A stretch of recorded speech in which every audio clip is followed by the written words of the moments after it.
के बाद जावे द्वारका में, क्योंकि द्वारका है बहुत दूर। हाँ, द्वारका कुंदनपुर से है बहुत दूर, इसलिए मैं आराम कर लूं, उसके बाद मैं द्वारका जाऊंगा।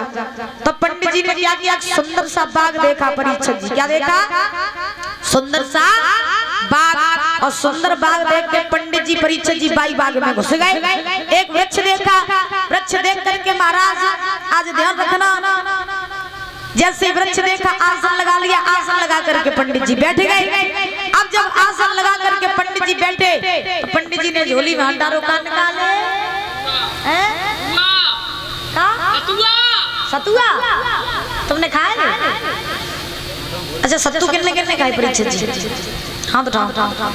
मका के खाए गए, चना के खाए, चने भी खाए, अच्छे लगते हैं। आज के जमाने में तो परीक्षित जी कोई खाता ही नहीं। पहले के जमाने के बुजुर्ग जो होते थे तो सवेरे ही महाराज सतुआ खाएंगे, एक लोटा मठा पी कर पूरे पूरे दिन खेतन पे हल चलाते हैं।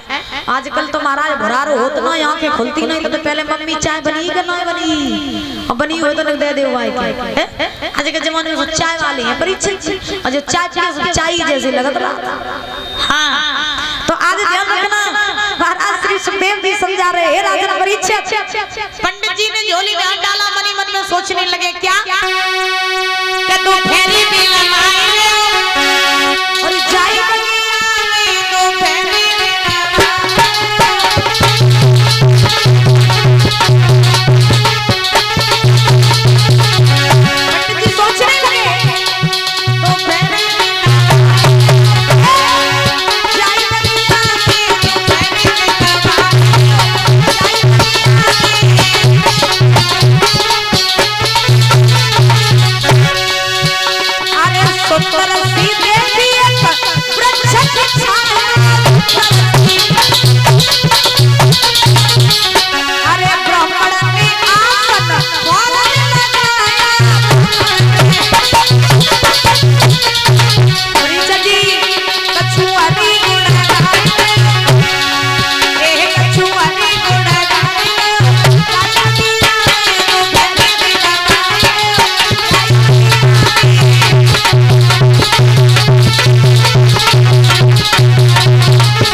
झोली में हाथ डाला, सत्तू निकाले, सत्तू निकाल के खा गए। अब जब सत्तू निकाल के पंडित जी ने खाई तो परीक्षित जी पंडित जी को अब लगी आई नींद। तो पंडित जी गए सोए, और जब पंडित जी सोए तो भगवान ने ध्यान धर के देखा, देखे रुक्मणी ने काऊ को भेजो द्वारका के लायक न भेजो। तो भगवान ने ध्यान धर के देखा तो क्या देखा, एक बूढ़े से पंडित जी आई पत्र लेके, और सो में पंडित जी खाई पी के पेड़े के नीचे डरे। अब महाराज उसी समय भगवान ने योग माया को बुलाया, और योग माया से बुला करके कहा कि तुम चली जाओ और जा करके वृक्ष के नीचे जब पंडित जी लेटे, बोले पंडित जी को उठा के द्वारका पहुंचाए दो। योग माया चली, चल के पंडित जी को उठा करके परीक्षित जी पहुंचा दिया कहाँ, द्वारका। अब जब पंडित जी को द्वारका में पहुंचा और जैसे पंडित जी द्वारका पहुंचे तो पंडित जी कुछ देर बाद आंखें खुली, और जब पंडित जी की आंखें खुली तो पंडित जी ने देखो कि हम लेटे थे वृक्ष के नीचे, लेटे थे बगिया में, फिर जे महल तो महला और जे हजारों दास दासियां जितों से आई गए। पंडित जी ने द्वारपाल को पूछी, द्वारपाल भैया कहिए छे ए द्वारपाल भैया का छे, जे बताओ जो कौन सी नगरी है? द्वारका छे। द्वारका छे? हाँ द्वारका छे। कन्हैया कौन है? कन्हैया छे। छे द्वारका छे कन्हैया छे, सब छे छे सब छे। अच्छा अरे बाबा एक आधो तो कुछ बताओ, सब छे तो मैं छे हो बाबा तू प्रभिया मालूम पर रो मालूम पर प्रवी है तार तेरे दिमाग में समझ में ना आता। तुम आए होते बोलो याद करते हैं माँ है ना बोलो याद छे बात एक ही है, एक ही द्वारका है और एक ही कन्हैया सो जी बैठो।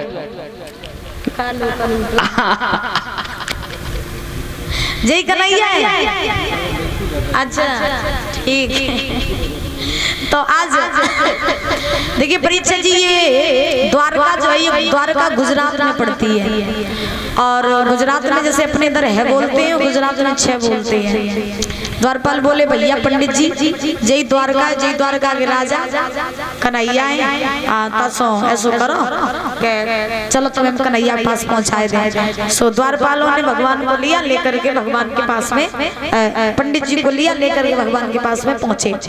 जब भगवान के पास में पंडित जी पहुंचे तो पंडित जी ने पत्र पकड़ा दिया कन्हैया के हाथ में। जब कन्हैया के हाथ में पत्र पकड़ाया तो पंडित जी ने कन्हैया से कही, कन्हैया पत्र समझ में आ जाए तो मेरे संग चले चलो, ना समझ में आ जाए तो लली मर जाएगी तुम्हारे बिना, लेकिन ब्याह उसके संग नहीं करेगी। अब भगवान ने पत्र तो पढ़ लिया, अब भगवान सोच रहे कि पंडित जी तुम्हें संग चले कैसे, क्योंकि हम तुम्हें संग चलेंगे तो हमें भैया बलराम जन्म नहीं दिए। तो पंडित जी बोले तो हम क्या करें? तो भगवान बोले तुम ऐसा करियो कि जब तुम 2 कदम पे वापस चलन लगो कुंदनपुर के लिए तो तुम खांसी को बीमारी को बना के गिर पड़ियो, तो तुम्हें छोड़ देगा कुंदनपुर तक चले तो चलिए। पंडित जी मुस्कुराए, बारे कन्हैया छल तो करवे तो याद तक गई ना, राजा बन गए फिर भी याद तो नहीं गई। पंडित जी ने सारे यदुवंशियों से विदा मांगी और विदा मांग करके पंडित जी ने कहा कि अब आज्ञा हमको दे दीजिए, अब आज्ञा हमको दे दीजिए, हम अपने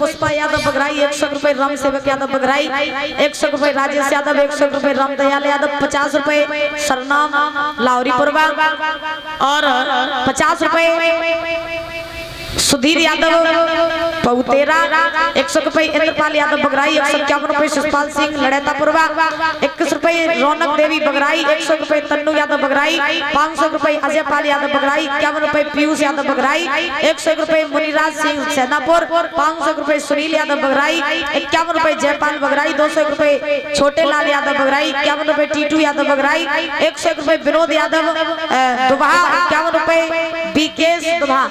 इनकी तरफ से बहुत बहुत धन्यवाद है। पूरी राधा रानी सरकार की।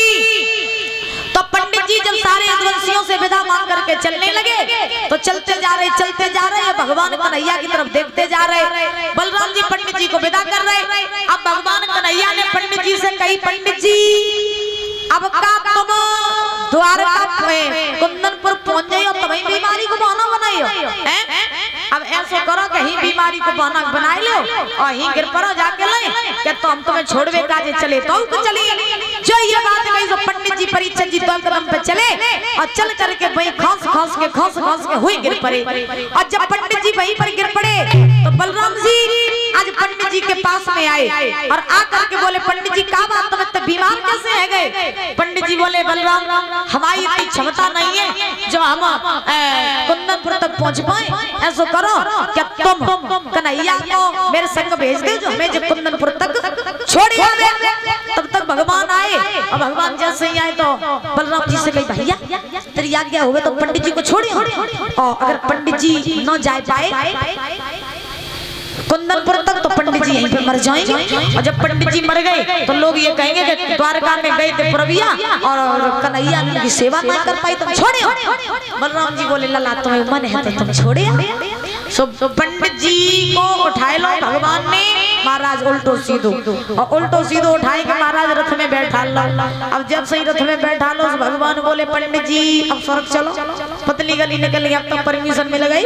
पंडित जी को उठाए के महाराज बैठा लिया कहाँ अपने रथ में, और भगवान ने अपना रथ इतनी तेज भगाया, इतनी तेज रथ भगाया कि वो रथ सीधा जाकर के कुंदनपुर में एक माँ गौरी का मंदिर था, उसी मंदिर के पास में रथ रुका जाके।